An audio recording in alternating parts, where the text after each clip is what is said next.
Okay, hi everyone. So today let's discuss this interesting problem. So it says if several forces act on a particle, the total torque on the particle may be obtained by first finding the resultant force and then taking torque of this resultant. Prove this. Fine. So पहले हम first part की बात करते हैं. इस तरह से हमारे पास एक particle है and multiple forces are acting on the particle. Let's say F1, F2, right?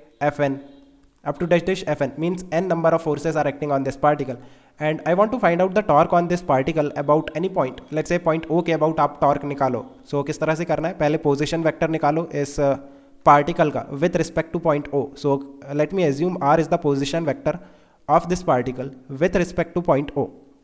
So F1 का torque कितना होगा? Simply R cross F1. F2 का torque कितना होगा? R cross F2. Right? इस तरह से होगा. And Fn का torque होगा R cross Fn. So इनका हमें sum करना पड़ेगा नेट टॉर्क के लिए, right. So this is the net torque acting on the particle. Now अगर आपको वेक्टर ऑपरेशंस का थोड़ा नॉलेज है, so you know what we can do, we can take this R common, R को common लेके और इसका क्रॉस प्रोडक्ट ले सकते हो with F1 plus F2 plus F3 right up to dash dash Fn. और ये क्या है? That is the net force acting on the particle. F1 plus F2 plus F3. What is this? This is the net force acting on the particle, right? And what is this? R cross F net. R cross F net is the torque of net force, right? About point O.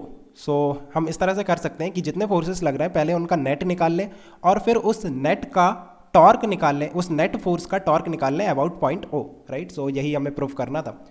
Anyway, is this result valid for the forces acting on different particles of a body in such a way that their lines of action intersect at a common point? Fine. So ये part थोड़ा interesting है. अब देखो इस तरह से हमारे पास एक body है और इसमें बहुत सारे point है. Let's say point number 1, यहाँ पे point number 2 means particle है. Let's say particle number 3. And first particle पे कुछ फोर्स लग रहा है, let's say F1. Second particle पे कुछ फोर्स लग रहा है, let's say F2, right. Similarly third particle पे कुछ फोर्स लग रहा होगा F3. बट ये जो फोर्सेस हैं इस तरह से लग रहे हैं कि ये एक कॉमन पॉइंट से पास होते हैं. आप देखो इस तरह से मैं अगर इन्हें एक्सटेंड करता हूँ, सो एक कॉमन पॉइंट पे ये लोग मीट करेंगे. लेट्स से पॉइंट P पे जाके मीट करते हैं all the forces. So what will happen? I want to find out the torque on this body about any point. Let's say point O के about आपको torque निकालना है. सो किस तरह से होगा? F1 का टॉर्क कितना होगा? F1 के टॉर्क के लिए आपको पहले पोजीशन वेक्टर निकालना पड़ेगा जहां पे ये लग रहा है, that is particle number 1. So let me define. Let's say ये पोजीशन वेक्टर R1 है. R1 is the position vector of particle number 1 with respect to point O. So F1 का टॉर्क कितना होगा? That will be simply R1 cross F1. F2 का torque कितना होगा? R2 cross F2, right. इस तरह से होगा. मीन्स R2 क्या है? Position vector of the particle number 2. But यहाँ पे जब हम एडिशन करेंगे ना तो आप देखो R कॉमन नहीं आएगा, right. So what we can do, पहले हम इस पॉइंट P का पोजीशन वेक्टर डिफाइन करते हैं. Let me define the position vector of point P, that is R, है ना. और पार्टिकल नंबर 1 का position vector with respect to point P. Point P के रिस्पेक्ट में position vector of particle number 1 that will be R1 dash, right. So आप देखो R1 को मैं किस तरह से लिख सकता हूं? R1 को मैं लिख सकता हूं R प्लस R1 डैश. अब मैं ऐसा क्यों लिख रहा हूं? अगर मैं R1 का वैल्यू यहां पुट करता हूं so that will be R plus R1 dash और इसका क्रॉस प्रोडक्ट लेना है F1 के साथ. सो ये सिंपली निकल के आएगा R cross F1 plus R1 dash cross F1. और आप देखो R1 dash cross F1 that will be 0 because R1 dash and F1 will be in the same line. दोनों सेम लाइन में है और को लीनियर वेक्टर है तो उनका डॉट उनका क्रॉस प्रोडक्ट 0 होगा ना, राइट. क्रॉस प्रोडक्ट 0 होगा because angle between them will be 0 degree. So इस तरह से ये निकल के आएगा R क्रॉस F1. सिमिलरली अगर मैं पार्टिकल नंबर 3 की बात करूँ, सो आप देखो पार्टिकल नंबर 3 को हम क्या लिखेंगे? लाइक उसका जो F3 का जो यू नो टॉर्क आएगा that will B R3 cross F3, है ना. सो R3 को आप क्या लिखोगे? R plus R3 dash, right. R3 dash क्या है? Position vector of particle number 3 with respect to point P.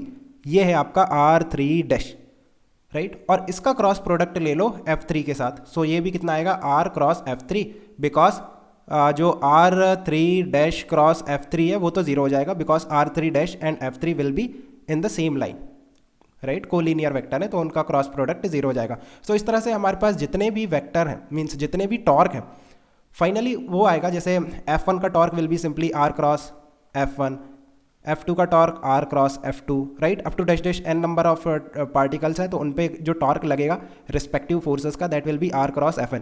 यहाँ से R कॉमन आ जाएगा, again you will get F1 plus F2 up to dash dash Fn, and again that is nothing but the resultant force, and you have to take the cross product with R. R is the position vector of the point P, जहाँ पे सारे जो line of action of force है वो meet करते हैं, है ना. इंडिविजुअल पोजिशन वेक्टर नहीं है पार्टिकल्स का, that is the point P का पोजिशन वेक्टर जहाँ पे सारे line of action of forces meet करते हैं.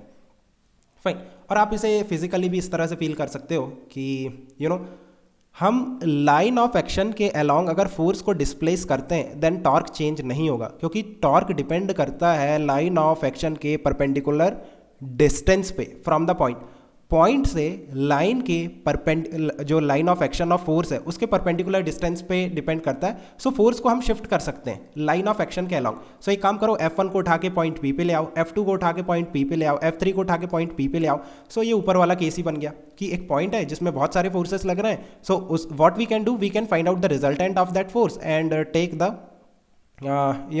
torque of that resultant force about point O. So I think you have understood. Let me know if you still have any confusion. We can discuss further. Okay guys, keep working hard. Best of luck. Bye.